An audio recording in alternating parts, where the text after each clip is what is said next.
എല്ലാവർക്കും സ്നേഹവന്ദനം. എൻ്റെ പേര് പ്രശാന്തി ചൊവ്വര.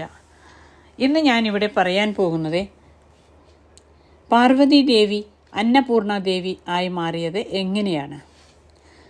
ശിവൻ പാർവതി ദേവിയെ വിവാഹം കഴിച്ച് കൈലാസത്തിലെത്തിയപ്പോൾ എല്ലാ ശിവഗണങ്ങളും, അതായത് കൈലാസത്തിൽ താമസിക്കുന്ന എല്ലാ ശിവഭക്തർ, അവരവരുടെ വഴികളിൽ ജീവിക്കുകയും ആനന്ദത്തിൽ ആയിരിക്കുകയും ചെയ്തുവെന്ന് അവൾ മനസ്സിലാക്കി.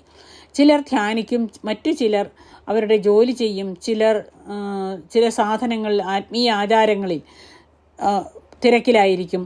ശിവൻ എപ്പോഴും ധ്യാനത്തിലായിരിക്കും. എല്ലാവരും ഒരു യോഗിയുടെ സന്യാസിയുടെ ജീവിതം നയിച്ചു.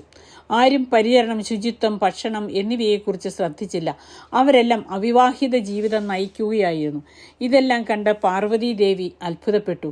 അത് മാറ്റാൻ ആദ്യം ഒരു അടുക്കള സ്ഥാപിക്കാൻ തീരുമാനിച്ചു. അവൾ വ്യത്യസ്ത പാത്രങ്ങൾ ഉണ്ടാക്കി ഒരു അടുക്കള ഉണ്ടാക്കി. തുടർന്ന് ഗണങ്ങളോടെ ഭക്ഷണം പാകം ചെയ്യാൻ ആവശ്യപ്പെട്ടു. അസംസ്കൃത വസ്തുക്കളും മറ്റു വസ്തുക്കളും ചോദിക്കാൻ തുടങ്ങി. പഴങ്ങളും കാന്തമൂലയും, അതായത് വേരുകളും കൂണുകളും പച്ചയായി കഴിച്ച് ശീലിച്ചതിനാൽ അവർക്ക് അടുക്കള ആവശ്യമില്ലെന്ന് ഗണങ്ങൾ എതിർത്തു.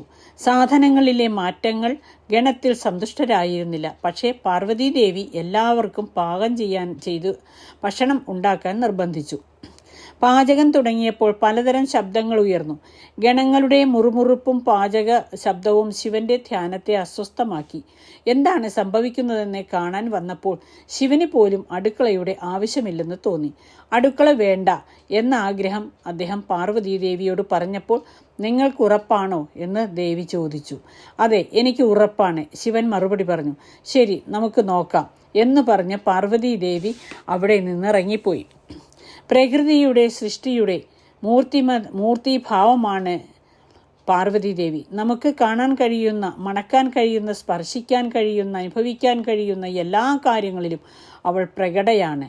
അവൾ പോയ ഉടനെ പാകം ചെയ്ത ഭക്ഷണത്തിൻ്റെ സുഗന്ധം കൈലാസത്തിൽ വ്യാപിക്കാൻ തുടങ്ങി. എല്ലാ ഗണങ്ങൾക്കും വിശപ്പിൻ്റെ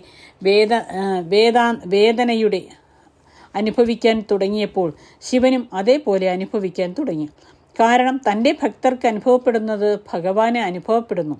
രണ്ടാമതും വിശപ്പ് വർദ്ധിക്കുന്നത് കണ്ട് ശിവൻ അത്ഭുതപ്പെട്ടതിനാൽ അവൻ്റെ ധ്യാനം അസ്വസ്ഥമായി. ഗണങ്ങളെ പരിശോധിച്ചപ്പോൾ എല്ലാവർക്കും വിശക്കുന്നുണ്ടെന്ന് മനസ്സിലായി.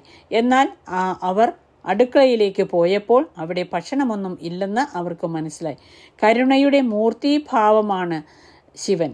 തൻ്റെ ഭക്തർക്ക് വിശന്നിരുന്നാൽ വിശപ്പ് ശമിപ്പിക്കാൻ കഴിയുന്നത് പാർവതീദേവി മാത്രമാണെന്നതിനാൽ അദ്ദേഹം കൈലാസത്തിൽ നിന്ന് അവളെ തേടി പുറപ്പെട്ടു. മുഴുവൻ സൃഷ്ടികളെയും തിരഞ്ഞ ശേഷം ഭഗവാൻ കാശിയിൽ ദേവിയെ കണ്ടെത്തി. വിശ്വനാഥൻ്റെ ഭൂമിദേവിയുടെ ദൈവം രൂപം സ്വീകരിച്ച് അദ്ദേഹം പാർവതീദേവിയുടെ അടുത്തേക്ക് പോയി. തൻ്റെ ഭക്തർക്ക് ഭക്ഷണം ചോദിച്ചു. കരുണാമയിയായ ദേവിയും അന്നപൂർണാദേവിയുടെ രൂപം സ്വീകരിച്ച് സ്വീകരിച്ച ശേഷം അവൾ എല്ലാ ഭക്ഷണവും ശിവന് നൽകി. അദ്ദേഹം അത് പ്രപഞ്ചത്തിലെ എല്ലാ ഗണങ്ങൾക്കും മറ്റു ജീവജാലങ്ങൾക്കും വിതരണം ചെയ്തു. എല്ലാവർക്കും കഥ ഇഷ്ടപ്പെട്ടെന്ന് വിചാരിക്കുന്നു. അപ്പോൾ ദേവി അന്നപൂർണാദേവി ആയതിൻ്റെ കഥ മനസ്സിലായല്ലോ എല്ലാവർക്കും. അപ്പോൾ എല്ലാവർക്കും നമസ്കാരം.